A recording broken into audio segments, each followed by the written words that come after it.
नमामहे प्रियाणां ताप्रतिगं नमामहे दे पूजानिते तुभ्यं पुष्पाणि पेक्तम्मा श्री शाम सदा शिवाय नमः ओम विद्यं धरो कपार्जन वसलनाथ अन्य संध्या एकवा पुरुषयज्ञम्मा ओम ज्ञानिकानि पपाक्तम्मा चंद्रमा मनसो जातका संपुरका जातमकृता देक्तम्मा ब्रह्म नमः।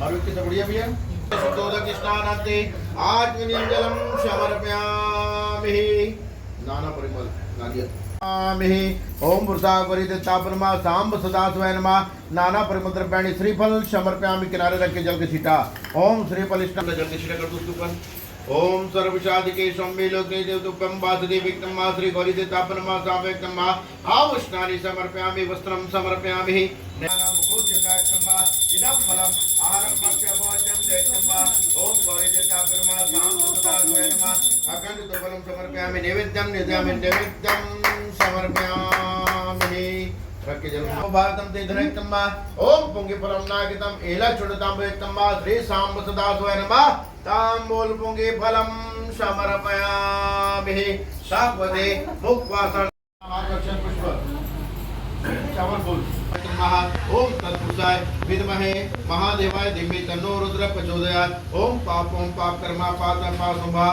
त्राहिमा पार्वतीना सर्पा प्रभव मंत्रहीनम क्रियाहीनम भक्ति ग्रहों में सूर्य वर्णों में ब्राह्मण देवताओं में गंगा पुराणों में महाभारत वेदों में साम और इंद्रियों में मन श्रेष्ठ है वैसे पुराण और वेद सब इसका वर्णन आया है जिसके प्रभाव से तुमने भेजा हुआ यहाँ आया हूँ। तुम मेरी बात को सुनो। आप अपनी कन्या को उत्तम वर को दान करें। ब्रह्मा इंद्र शिव आदि देवताओं में विष्णु भगवान के समान कोई उत्तम नहीं है, इसलिए मेरे मत से आप अपनी कन्या का दान भगवान विष्णु को ही दें। तुम किस कारण से दुख पा रही हो मुझे बताओ, मैं अवश्य तुम्हारी इच्छा पूर्ण करूंगी। पार्वती कहने लगी, हे सखी सुनो, मेरी जो मन की विलासता है वह मैं सुनाती हूँ। मैं महादेव जी को वर्ण करना चाहती हूँ। मेरे इस कार्य को पिताजी ने बिगाड़ना चाहा, यह मेरे लिए गौरव की बात है। मैं अवश्य उन्हें दूंगा। हिमालय का यह आश्वासन सुनते ही देवर्षि नारद जी आकाश में अंतर्धान हो गए। शंख चक्र गदा पद्म तथा पीताम्बरधारी भगवान विष्णु के पास पहुंचे। नारद जी ने हाथ जोड़कर भगवान विष्णु से कहने लगे, हे प्रभु, आपका विवाह कार्य निश्चित हो गया।